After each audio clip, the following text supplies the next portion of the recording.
లీలామోహన్, ఆంధ్రప్రదేశ్ వ్యవసాయ కార్మిక సంఘం జిల్లా అధ్యక్షులు.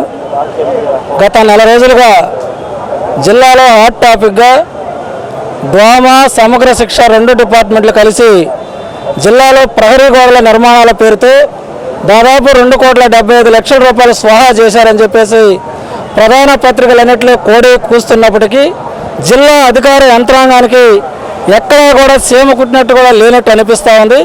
ఎందుకంటే సమగ్ర శిక్ష ఏపీసీగా ఉన్నటువంటి వెంకట సుబ్బయ్యని కొన్ని పొలిటికల్ ఇన్ఫ్లుయెన్స్ మేర అతను ఇబ్బంది పెట్టాలనేటువంటి పేరుతోటి అతనే తప్పు చేశాడు, అతనే ఈ నిధులన్నీ దిగమింగాడని చెప్పేసి విజిలెన్స్ ఎంక్వైరీ చేసి అక్కడ ఏమీ కూడా వెంకట సుబ్బయ్య తప్పులేదని చెప్పేసి అతన్ని ఉద్యోగం నుంచి అతని స్థానం నుంచి సరెండర్ చేసినప్పుడు కూడా మళ్ళీ అతను తప్పులేదని చెప్పేసి మళ్ళీ యథాస్థానానికి ఈరోజు వెంకట సుబ్బయ్య గారిని పిలిపించడం జరిగింది.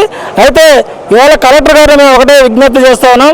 ఈరోజు కలెక్టర్ గారికి జరిగినటువంటి సమస్యలపైన మేము అర్జీ ఇస్తే కలెక్టర్ గారు ఏమి సూచించున్నట్టు దాని మీద విచారణ జరుగుతూ ఉంది, నేను చూసుకుంటానని చెప్పేసి ఒక చిన్న మాట చిరునవ్వుతోటి చెప్పడం చాలా బాధాకరమైన విషయం. ఇది ప్రభుత్వ ధనం రికవరీ చేయాల్సినటువంటి బాధ్యత జిల్లా కలెక్టర్పై ఉన్నప్పటికీ కూడా అతను ఏమాత్రం పట్టించుకోకుండా ప్రధానంగా ఉదయగిరి నియోజకవర్గంలో కొన్ని రాజకీయ గద్దలు డ్వామా యొక్క సిబ్బందిని అడ్డం పెట్టుకొని 2,75,00,000 దిగమింగితే ఈ అధికార యంత్రాంగం ఏమి చేస్తుందో ఆంధ్రప్రదేశ్ వ్యవసాయ కార్మిక సంఘంగా సూటిగా ప్రశ్నిస్తా ఉన్నాం.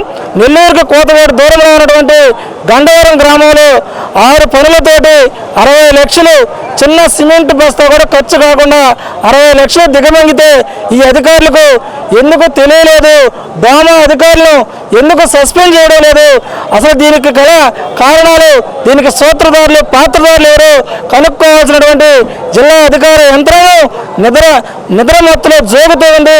ఇప్పటికైనా నిద్ర మేలుకొని ఎవరు దొంగలు, ఎవరు ఆ డబ్బులంతా తినేశారు వారిని గుర్తించి వారిని సస్పెండ్ చేసి ప్రభుత్వ ధనాన్ని రికవరీ చేయాలని చెప్పేసి డిమాండ్ చేస్తా ఉన్నాం.